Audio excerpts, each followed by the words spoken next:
the greatest record collections of all time. It really is, if you like country music. The Bob Pinson collection, I think of it in almost two different aspects. It's what the collection that Bob brought was here and what the entire collection is today. And when we think about what it is today and how it's grown since that time, there's a lot more than post-war or pre-war country, which Bob was really creating the premier pre-war country collection. But there's so much to the point that now there's 3 times as many 45s as there are 78s in the collection, and there's a whole bunch. There's more CDs than there are pre-war. And so what makes it special is not just that it's there, but that there's engagement with it. When you walk through the Hall of Fame, when you walk through these exhibits, I think there's a real way to get people to tell a story, and looking at the record helps. Having somebody on staff who knows how to digitize them. It's not, you can't just put it on a record player. 78s, you need certain EQ, you need a whole bunch of different types of stylus. They all have different speeds, they're not exactly 78. And having a knowledgeable staff to be able to create the finest audio from the analog source to share, and then having this experience where you can see the clothes and the guitars and the records and the music, and that library is crucial to that. And it's also crucial towards all of the researchers. Hearing those names of all those books we've read by all those authors, this collection has touched everything. If you, my co-host, my radio co-host is Bill Malone, who wrote Country Music USA.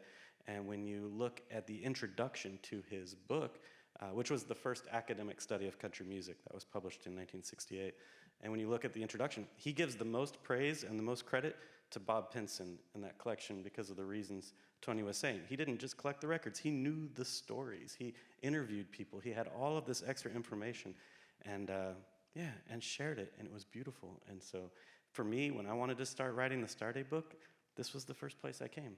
I didn't have $500,000 to go buy every one of the Starday records. I came here and said, can I listen to this, please?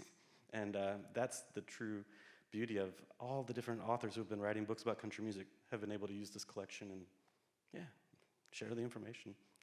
That's my reason. That's why I think it's special. Bill or Tony, would you like to add to that?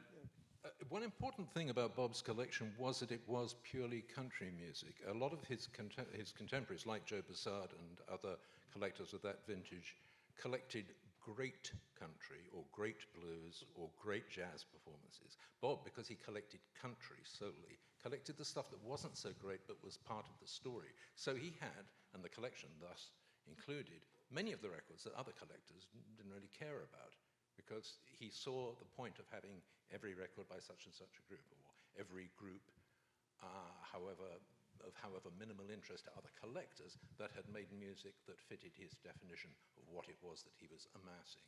So I think that's important.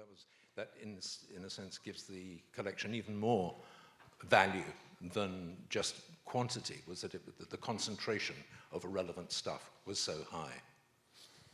One of the things that makes the collection unusual or unique, can't be both, you know, but is that Bob continually upgraded it.